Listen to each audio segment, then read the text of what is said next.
Shalom saudaraku yang dikasih Tuhan, kita jumpa kembali dalam program doa bersama Gereja Kemah Injil Indonesia daerah Bali menjelang perayaan Pentakosta 19 Mei 2024. Hari ini kita akan bersama-sama mempelajari tentang kehidupan Kristen yang berbuah.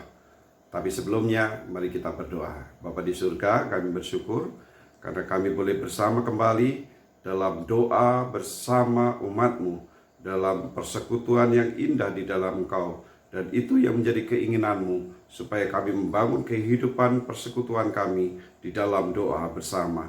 Karena itu berkati doa kami, baik di jemaat lokal, pos PI, maupun secara pribadi. Doa yang kami naikkan di hadapan Tuhan, itu menjadi cerminan dari kedekatan kami dengan Engkau saja. Karena itu berkatilah dan hadirlah dalam setiap doa-doa yang kami naikkan, jawab seperti yang Kau inginkan. Di dalam nama Tuhan Yesus, kami mohon berkat Tuhan dicurahkan. Haleluya. Amin.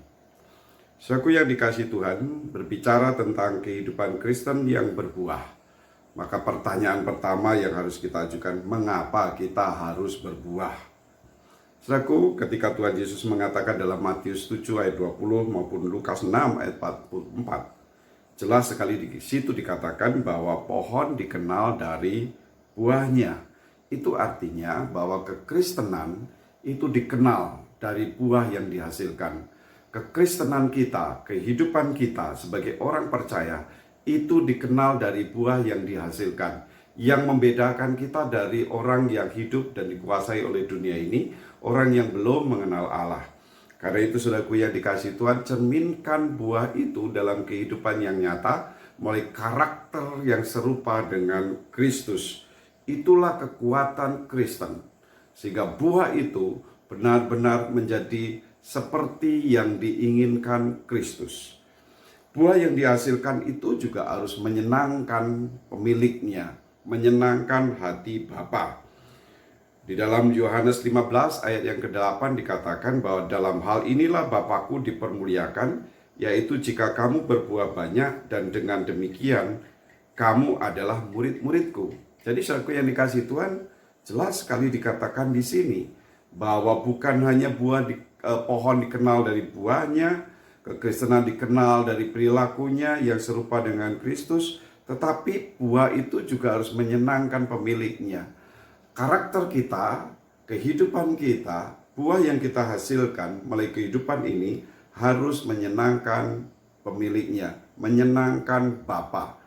Jadi bukan buah itu untuk menyenangkan kita, untuk memuaskan kita, untuk membuat kita bangga diri karena buah yang dihasilkan itu, tetapi buah itu harus mempermuliakan Bapa.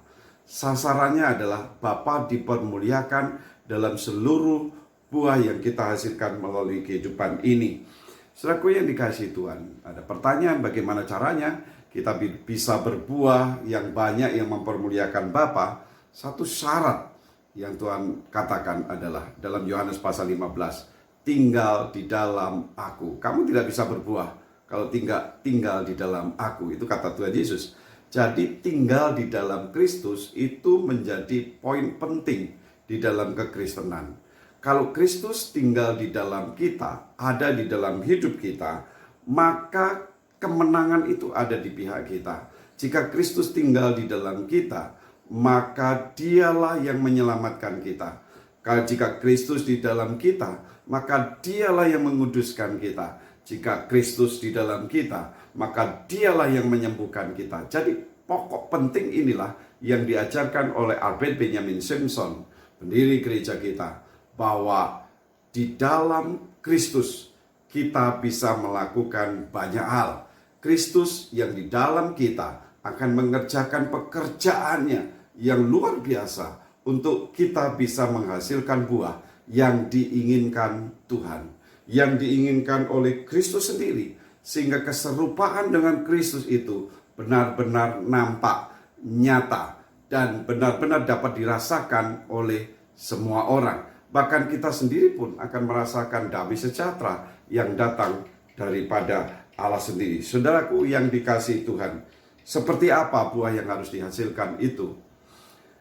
Dalam Galatia pasal yang kelima ayat 22 dan 23, kita sudah mengenal firman Tuhan. Tetapi buah roh ialah kasih, sukacita, damai sejahtera, kesabaran, kemurahan, kebaikan, kesetiaan, kelemah lembutan, penguasaan diri. Tidak ada hukum yang menentang hal itu.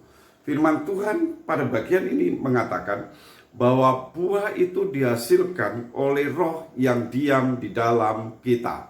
Roh itulah yang membuahkan kasih, sukacita, damai sejahtera, kesabaran, kemurahan, kebaikan, kelemah lembutan, kesetiaan, penguasaan diri.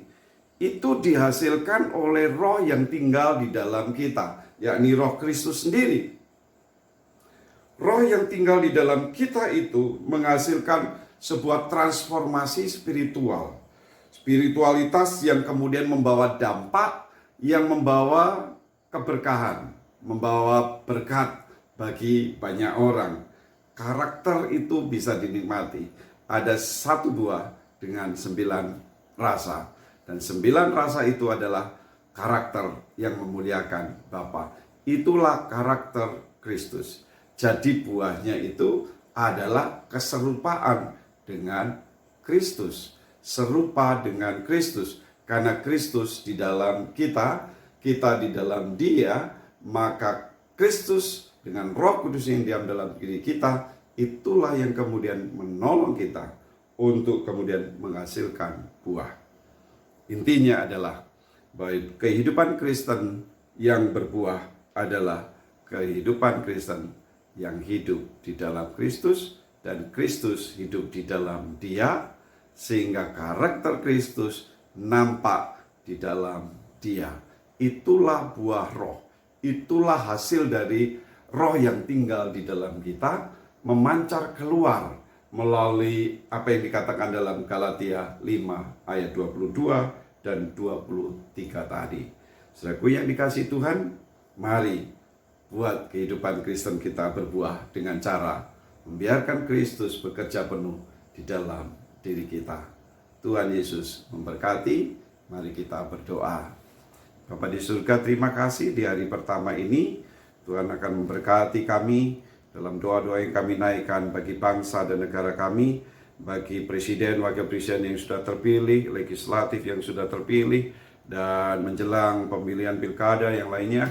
Tuhan berkati. Engkau memberkati juga pekerjaan Tuhan di seluruh bumi, di seluruh Indonesia. Engkau memberkati juga pekerjaan Tuhan di gereja kami, Kemah Injil, dari pimpinan pusat, ketua umum, sampai aras wilayah-wilayah, daerah-daerah, dan jemaat-jemaat lokal, serta pos-pos PI. Engkau memberkati hamba-hambamu, memberkati sidang jemaatmu. Curahkan rohmu Tuhan untuk mengadakan tanda-tanda mujizat. Kuasa Tuhan dinyatakan, tanda-tanda ajaib dinyatakan, setan-setan dikalahkan, dan kuasa kegelapan dihancurkan. Karena itu biarlah dalam doa-doa umatmu Engkau hadir dan melawatnya. Berkati kami semua, berkati kami semua. Diberkatilah saudara sekalian di dalam nama Bapa, Putra, dan Roh Kudus. Amin. Kiranya di hari pertama ini kita boleh bersukacita dalam doa-doa yang akan kita lanjutkan sampai pada hari perayaan Pentakosta. Salam kami dari Badan Pengurus Daerah Bali, Gereja Kemah Injil Indonesia. Tuhan memberkati.